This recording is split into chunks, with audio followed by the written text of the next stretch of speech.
시간 자결권, 자유롭게 충만하게 내 시간을 쓸 권리에서 발로 뛰는 저널리스트이자 통찰력 있는 작가, 그리고 테드의 인기 강사인 칼 오너리는 이렇게 말합니다. 당신은 당신의 시간을 결정할 권리가 있는가? 당신의 시간을 당신이 원하는 속도로 자유롭고 충만하게 쓸 권리가 있는가? 우리나라는 OECD 회원국 중 멕시코에 이어 주당 근로시간이 가장 긴 나라로 조사되었습니다. 그래서인지 최근 우리나라 근로자의 42%가 시간 빈곤에 시달린다는 연구 결과도 발표되었습니다. 빠른 것이 무조건 옳고 한 번에 여러 가지 일을 많이 처리하는 것이 효율적이라고 생각되는 세상입니다. 따라서 우리는 평생을 시간의 노예로 살아가고 있는 것입니다. 집밥 열풍이 뜨겁고 멍 때리기 대회가 인기를 끄는 것은 바로 이러한 시간의 노예에 대한 반항입니다. 거대한 입자가속기와 같은 도시 생활에 염증을 느낀 사람들은 느린 삶을 찾아 제주도로 이주하고 일과 생활의 균형인 워라밸을 찾기 위해 자발적으로 근로시간을 줄이고 있습니다.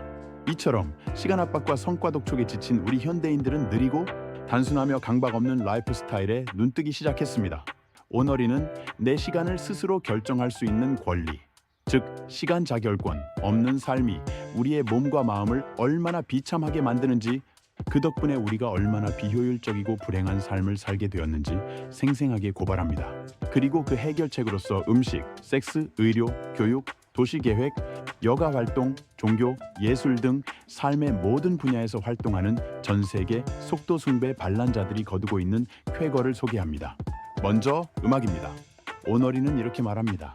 바흐, 하이든, 모차르트, 베토벤, 슈베르트, 쇼팽, 멘델스존, 브람스 등 20세기 이전의 위대한 작곡가들을 생각해보세요. 우리는 그 모든 작곡가의 작품을 너무 빠르게 연주하고 있습니다.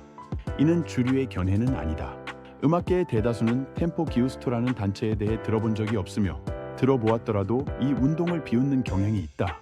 하지만 클래식 음악이 너무 빠른 속도에 시달리고 있다는 생각에 동조하는 전문가들도 있다. 일부 음악을 전보다 빠르게 연주한다는 것을 뒷받침하는 분명한 증거가 있다.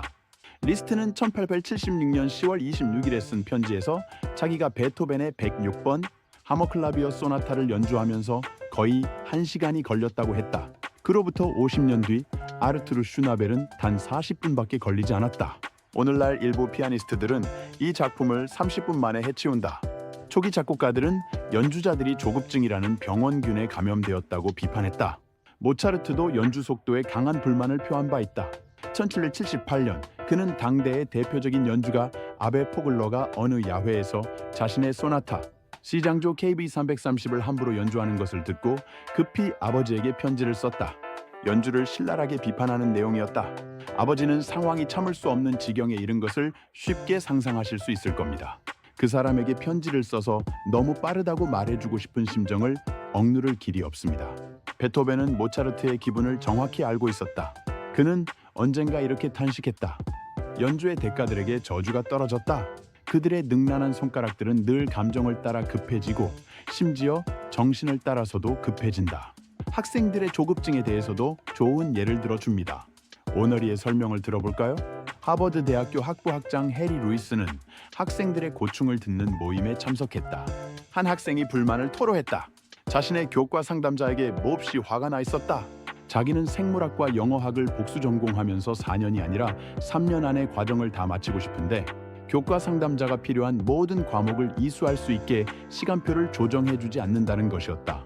앞으로 나아가지 못하게 제지당하고 있다는 학생의 불평을 듣는 순간 루이스는 머릿속 전구에 불이 반짝하고 켜지는 것을 느꼈다. 그때 나는 속으로 잠깐만 자네에게 도움이 필요한 건 사실이지만 그건 자네가 생각하는 것과는 다른 도움이네 하고 말했지요. 우리는 되도록 짧은 시간 안에 많은 것을 채워 넣으려 길을 쓰기보다는 여유를 가지고 정말 중요한 것이 무엇인지 생각할 필요가 있습니다. 그런 일이 있은 뒤 루이스는 21세기의 학생이 어떻게 조급한 문화의 신봉자가 되었는지 곰곰이 생각하기 시작했다.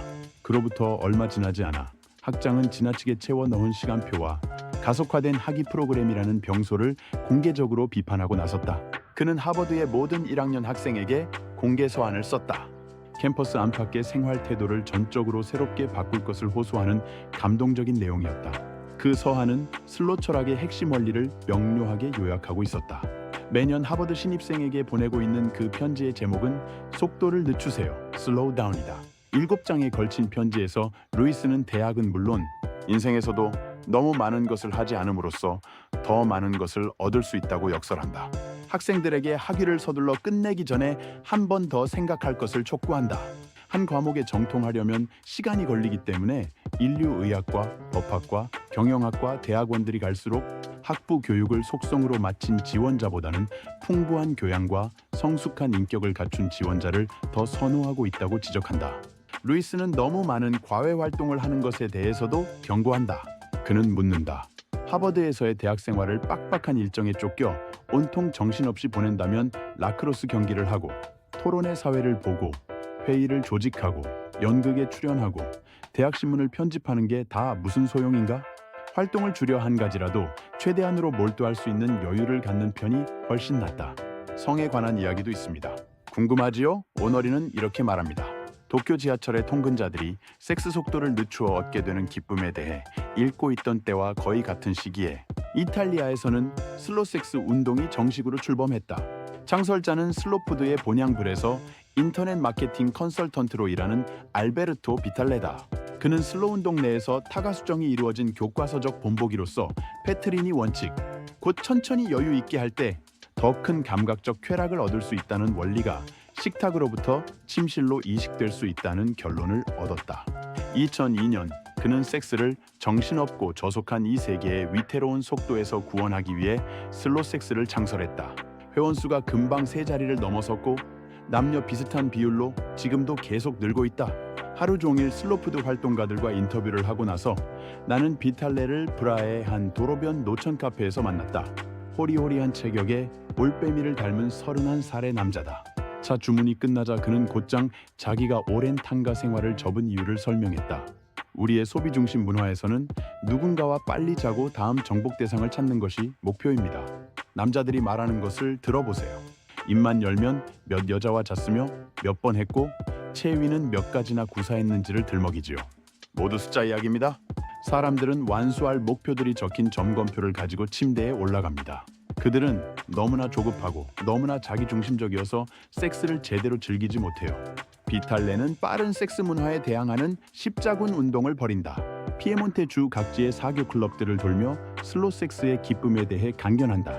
자신의 웹사이트를 슬로 섹스의 모든 측면을 논의하기 위한 포럼으로 전환할 계획도 가지고 있다. 속도 줄이기는 그 자신의 성생활에도 기적을 일으켰다.